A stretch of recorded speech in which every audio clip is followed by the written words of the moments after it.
সোমবার দুর্যোগ কিছুটা কমবে উত্তরবঙ্গে। সোমবার ভারী বৃষ্টির সতর্কতা শুধুমাত্র আলিপুরদুয়ারে, বাকি সব জেলাতেই বজ্রবিদ্যুৎ সহ বিক্ষিপ্ত বৃষ্টির সম্ভাবনা। সঙ্গে 30 থেকে 40 কিলোমিটার গতিবেগে বইবে দমকা ঝড় ও হাওয়া। মঙ্গলবারও বেশিরভাগ জেলাতে বজ্রবিদ্যুৎ সহ ঝড় বৃষ্টির পূর্বাভাস।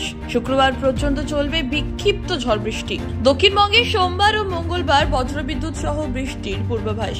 বিক্ষিপ্ত ঝড় বৃষ্টি সব জেলাতেই। বৃষ্টির পাশাপাশি ঘন্টায় 30 থেকে 40 কিলোমিটার গতিবেগে বইবে দমকা ঝড় ও হাওয়া। কলকাতা সহ একাধিক জেলায় ঝড় বৃষ্টির পূর্বাভাস।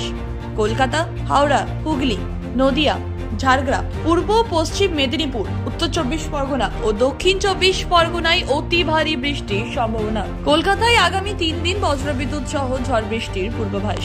সোমবার কলকাতায় সর্বনিম্ন তাপমাত্রা 25.4 ডিগ্রি সেলসিয়াস। বাতাসে জলীয় বাষ্পের পরিমাণ বা আপেক্ষিক আর্দ্রতা 86 থেকে 97%। আগামী 24 ঘন্টায় শহরের তাপমাত্রা থাকবে 26 ডিগ্রি থেকে 31 ডিগ্রি সেলসিয়াসের মধ্যে। ব্যুরো রিপোর্ট, খবর বাংলা।